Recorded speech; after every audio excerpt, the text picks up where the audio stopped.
ఖమ్మం జిల్లా సింగరేణి మండలంలో సార్వత్రిక సమ్మెకు మద్దతుగా కార్మిక సంఘాలు ఆందోళన చేపట్టాయి. కేంద్ర ప్రభుత్వం అమలు చేస్తున్న లేబర్ కోడ్లు కార్మిక హక్కులకు నష్టం కలిగిస్తున్నాయని, కార్పొరేట్ కంపెనీలకు అనుకూలంగా ఉన్నాయని నాయకులు విమర్శించారు. ఈ కార్యక్రమంలో సిఐటియు మండల కన్వీనర్ కె నరేంద్ర అధ్యక్షతన జరిగిన సమావేశంలో వ్యవసాయ కార్మిక సంఘం జిల్లా అధ్యక్షులు కొండబోయిన నాగేశ్వరరావు, రైతు కూలీ సంఘం జిల్లా కార్యదర్శి ప్రకాష్, ఐక్య రైతు కూలీ సంఘం నాయకులు తేజ నాయక్, శివ నాయక్, రవి తదితర కార్మిక సంఘాల నాయకులు పాల్గొన్నారు. లేబర్ కోడ్లను వెంటనే రద్దు చేసి కార్మిక హక్కులను పరిరక్షించాలి అని వారు డిమాండ్ చేశారు.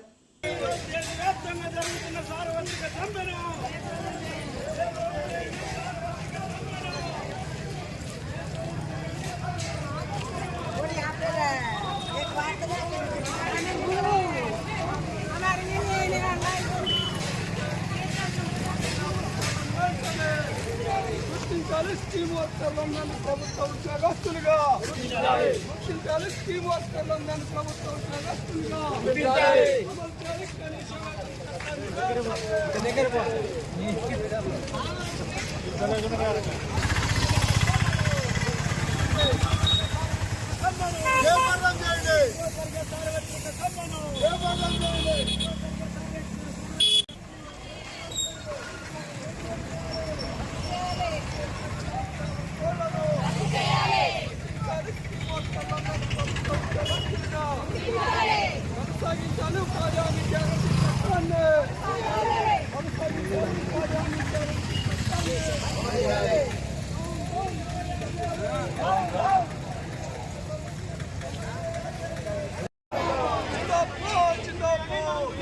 ఉపాధ్యాయుని కార్మిక వ్యతిరేక లేబర్ కోడ్లను కార్మిక వ్యతిరేక లేబర్ కోడ్లను అంటారు.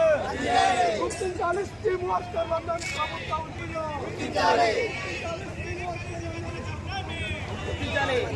అంటే మోడీ ప్రభుత్వం 4 లేబర్ కోడ్ బిల్లులు తీసుకొచ్చింది. కార్మికులు వందల సంవత్సరాలుగా పోరాడి సాధించుకున్న 29 కార్మిక చట్టాలను రద్దు చేసి 4 లేబర్ కోడ్ బిల్లులు తీసుకొచ్చింది. కార్మికుల యొక్క హక్కులను, చట్టాలను పాలనచే విధంగా ఉన్నాయి కాబట్టి ఈ 4 లేబర్ కోడ్ బిల్లులను రద్దు చేయాలని నిర్ణయించాం. దేశవ్యాప్తంగా జరుగుతున్న సార్వత్రిక సమ్మె ఇలా నరేంద్ర మోడీ ప్రజా వ్యతిరేక, కార్మిక వ్యతిరేక విధానాల్ని తీసుకొచ్చి 4 లేబర్ కోడ్లని తీసుకొచ్చి ప్రజలపైన, కార్మికులపైన భారంగా వేసినటువంటి విషయం దేశ ప్రజలందరికీ తెలిసిందే.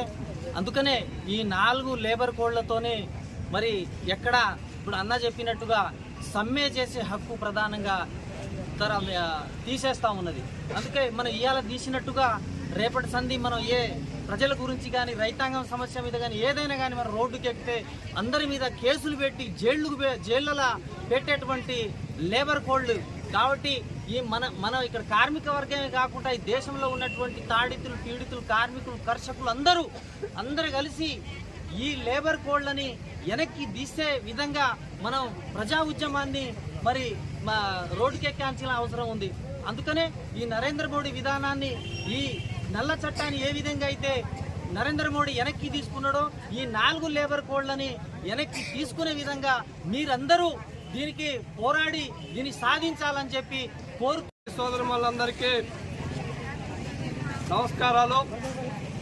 ఈరోజు ఈ యొక్క సార్వత్రిక సమ్మెలో పాల్గొంటున్నటువంటి వివిధ సంఘాల, రంగాల నాయకులందరికీ కూడా ధన్యవాదాలు తెలియజేస్తూ, ఈరోజు కేంద్రంలో అధికారంలో ఉన్నటువంటి నరేంద్ర మోడీ కార్మిక, రైతాంగ, వ్యవసాయ కార్మిక కార్యకలాపాలను వెంటనే విరమించుకోవాలి అని చెప్పేసి, కార్మికులకు నష్టదాయకమైనటువంటి 4 లేబర్ కోడ్లను రద్దు చేయాలి అని చెప్పేసి, ప్రజలందరికీ ఉపాధి కల్పించే ఉపాధి హామీ గ్యారంటీ చట్టాన్ని పకడ్బందీగా అమలు చేస్తూ ప్రస్తుతం తీసుకొచ్చినటువంటి జీరాంజీ బిల్లుని రద్దు చేయాలి అని చెప్పేసి, రైతులకు కనీస మద్దతు ధరను కల్పించాలి అని చెప్పేసి, ప్రస్తుతం పనిచేస్తున్నటువంటి స్కీమ్ వర్కర్లందరినీ ప్రభుత్వ ఉద్యోగులుగా గుర్తించాలి అని చెప్పేసి, అందరికీ కనీస వేతన చట్టాన్ని అమలు చేయాలి అని చెప్పేసి, వర్కర్లపైన జరుగుతున్నటువంటి వేధింపులు, పని భారాన్ని తగ్గించాలి అని,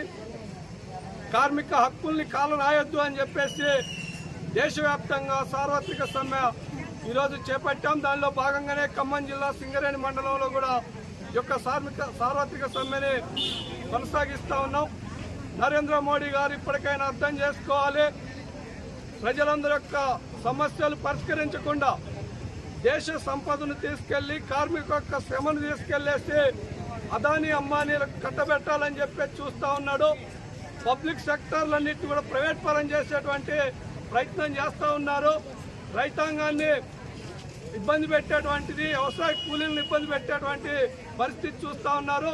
కాబట్టి ఈ సమస్యలన్నింటినీ కూడా తక్షణమే పరిష్కరించాలి అని చెప్పేసి, లేదు ఇదే విధంగా కొనసాగిస్తే రాబోయే రోజులలో ఆందోళన పోరాటాన్ని మరింత ఉధృతం చేస్తామని చెప్పేసి తక్షణమే సమస్యలు పరిష్కరిస్తూ ప్రజా వ్యతిరేక కార్మిక రైతాంగ సమస్యలు పరిష్కరించాలి అని చెప్పేసి డిమాండ్ చేస్తూ ఈ సందర్భంగా దేశవ్యాప్త సార్వత్రిక సమ్మెలో పాల్గొన్న వివిధ రంగాల అన్నలకి, అక్కలకి, కార్మికులందరికీ ముందుగా అఖిల భారత రైతు కూలీ సంఘం ఏఐకేఎంఎస్ జిల్లా కమిటీ తరఫున ధన్యవాదాలు. ఈ 10 సంవత్సరాల కాలంలో నరేంద్ర మోడీ దేశాన్ని మొత్తం తాకట్టు పెట్టడం జరిగింది. మనం ఇప్పటి నుంచి కాదు, మనం దాదాపు ఒక 100 సంవత్సరాల క్రితం నుంచి పోరాడి సాధించుకున్న కార్మిక, రైతు, ప్రజా వ్యతిరేక చట్టాన్ని మొత్తం ఇలా ఈ 10-12 సంవత్సరాల్లో నరేంద్ర మోడీ మొత్తం అన్నిటికీ తాకట్టు పెట్టాడు. ఉదాహరణ చెప్తున్నా, మన పక్కనే మాదారం డెవలప్మెంట్ ఉంది. ఉదయం పోయారు మనోళ్ళు, అయ్యా మీరు సమ్మెలో పాల్గొనండి, 350-400 మంది ఉన్న కార్మికుల్ని ఇలా 60 మందితో ఇక్కడ డెవలప్మెంట్ నడిపిస్తున్నారు. ఈ రంగాన్ని మొత్తం ఎత్తి పరిస్థితి ఉందంటే ఒక్కరు కూడా రాలే. మనోళ్ళు అక్కడ సమ్మె చేసి ఈరోజు ఇక్కడ మనం పాల్గొనడం జరిగింది. దాదాపు ఒక సంవత్సరాల కాలం పాటు దాదాపు 1,20,00,000 మంది ఢిల్లీ సరిహద్దులలో 1000 మంది చనిపోయి, అయ్యా ఈ 4 లేబర్ కోడ్ని రద్దు చేయండి, ఇవన్నీ మొత్తం ప్రజా వ్యతిరేక విధానాలు, ఈ లేబర్ కోడ్ల వల్ల మా మొత్తం రంగాలు మొత్తం దెబ్బతిన్నాయి. మేము అంటున్నాం, మేమైతే ఏదైతే పని చేస్తున్నామో అది ఆచారాలు కావచ్చు, అంగన్వాడీ కావచ్చు, వివిధ సెక్షన్లో పనిచేస్తున్న కార్మికులందరినీ మీరు పర్మనెంట్ చేయండి అయ్యా అంటే అట్లాంటి పట్టించుకోకపోగా మొత్తం ఇవాళ పనిభారాన్ని ప్రవేశపెడతారు. ఇవాళ మనం 8 గంటల పని దినాన్ని వేలాది మంది కార్మికులు పోరాడి సాధించుకుని 8 గంటల పని దినాన్ని తీసేశారు. మహిళల్ని కూడా ఇవాళ అర్ధరాత్రి పూట పని చేసుకోవడానికి ఇవాళ పనిభారాన్ని పెంచారు. చట్టాలు మొత్తం తీసేశారు. 29 చట్టాలున్న కార్మిక చట్టాలను 4 లేబర్ కోడ్లు తీసుకొచ్చారు. రైతులందరినీ 3 చట్టాలు తీసుకుని, నల్ల చట్టాలు తీసుకొచ్చి అయ్యా మీరు రద్దు చేస్తామని చెప్పేసి సాక్షాత్ ప్రధానమంత్రి మనకి మాట ఇచ్చి ఇవాళ తప్పుకున్నాడు. అందుకోసం ఇవాళ మనం ఏమంటున్నా అంటే, ఏదైతే మనం పోరాడి సాధించుకున్నా అది కార్మిక, రైతు, ప్రజా చట్టాలు మొత్తం మీరు అమలు చేయండి. లేకపోతే భవిష్యత్తులో మీకు ఇదే ప్రజలతోని పెద్ద ఎత్తున తిరుగుబాటు చేసి మీ గజ్జల్ని కూల్స్తామని చెప్పేసి ఈ సందర్భంగా డిమాండ్ చేస్తున్నాం.